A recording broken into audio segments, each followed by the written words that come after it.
Nous ne pouvons pas les oublier. Nous prenons une minute de silence et de recueillement.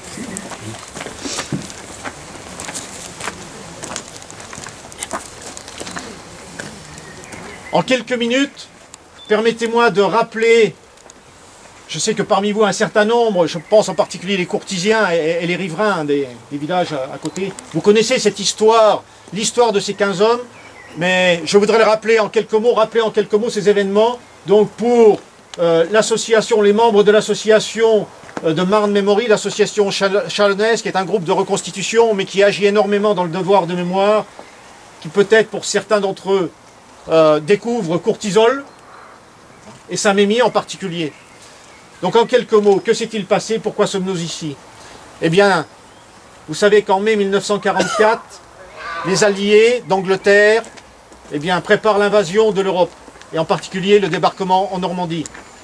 Un plan de destruction d'un certain nombre d'infrastructures, d'un certain nombre de voies de communication, d'usines, donc c'est ce qu'on appelle des opérations stratégiques, donc a été préparé par le bomber, ou le bomb command, le commandement des bombardements en Angleterre.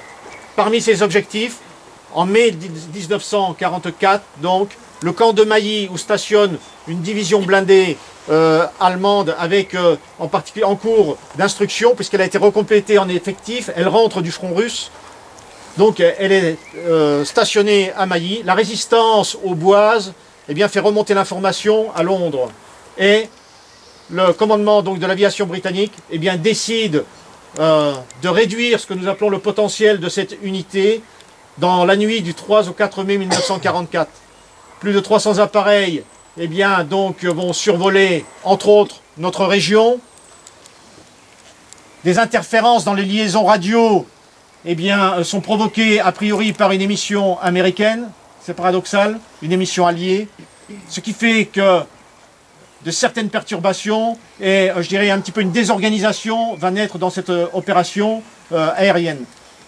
Le commandant de l'aviation donc de ces escadrons décide de bombarder Mailly. L'opération est très lourde puisque les Anglais vont perdre plus d'une quarantaine d'appareils, quand on sait que par appareil il y a 7 voire 8 aviateurs. Et voilà, donc 2 appareils s'écraseront ici sur Courtisol, l'un plus exactement pas très loin, à Saint-Mémy, le second à Saint-Julien.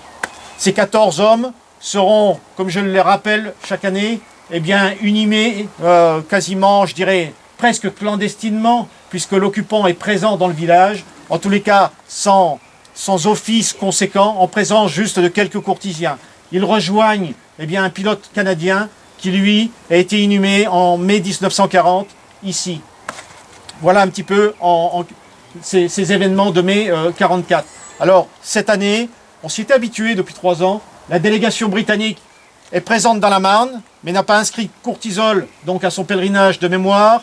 À cette heure-ci, elle termine tout juste une cérémonie à Marigny, mais sachez que j'étais avec eux hier et tous les participants apprécient énormément bien sûr l'accueil, la commémoration de Courtisol, et ils espèrent y revenir soit l'année prochaine, soit bien sûr pour le 70e anniversaire en 2014. Parmi cette délégation, je tiens à souligner la présence exceptionnelle d'un vétéran australien qui a participé directement au bombardement, qui est âgé de 91 ans, qui est venu de Melbourne par la Singapore Airlines, s'est posé avant-hier à Paris et il reste donc ici jusqu'à peu près jusqu'à la fin du mois.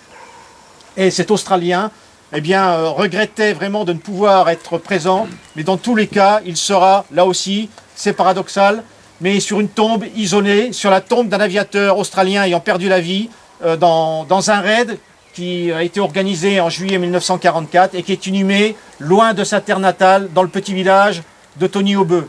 C'est la seule tombe, j'y étais hier avec le maire en reconnaissance, et c'est la première fois, a priori, M. Harward peut-être me contredira, voilà, qu'il y aura donc une cérémonie conséquente donc à Tony Aubeu, qui sera suivie d'une autre cérémonie également à Saint-Germain-la-Ville, là où est inhumé l'équipage d'un bombardier abattu en juillet 1944. Juillet 1944, qu'est-ce que c'est? C'est le deuxième grand événement tragique sur notre région. Je considère que Revigny-sur-Ornain est la région limitrophe, n'est-ce pas, presque le sud de Meusien, où là, eh bien, un raid sera également très très coûteux. Le raid organisé par les Anglais sur le nœud ferroviaire de Revigny-sur-Ornain, eh bien, verra également la perte de 12 appareils, c'est-à-dire donc 84 hommes qui sont inhumés eh bien, dans des villages environnants. Voilà un petit peu. Donc, ce que je vous propose, eh bien, c'est tout simplement notre petite cérémonie. Je l'organise eh bien, selon le cérémonial britannique.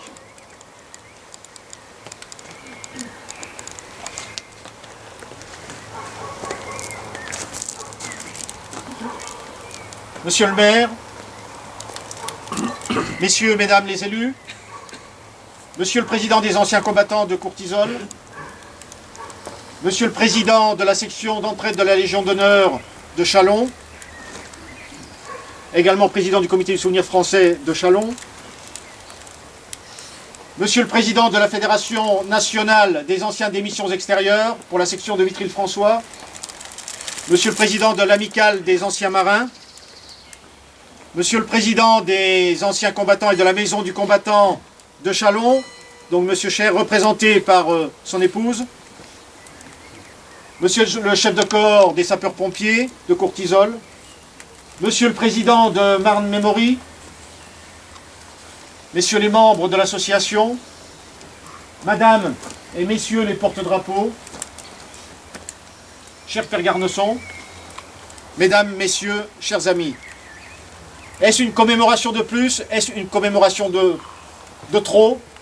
Vous connaissez le calendrier français, il est chargé, comme diraient nos amis anglais.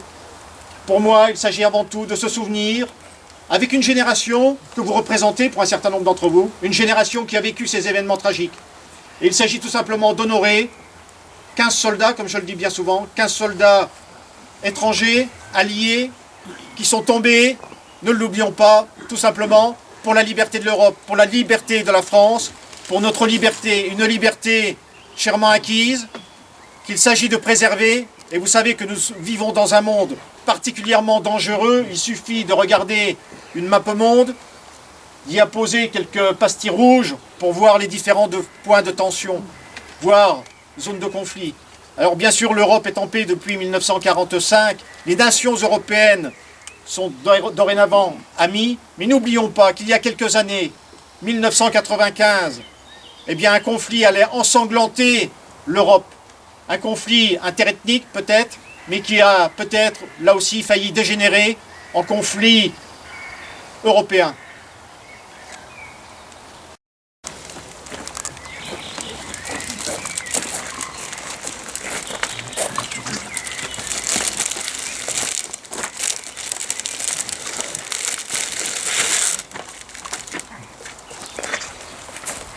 Aux morts.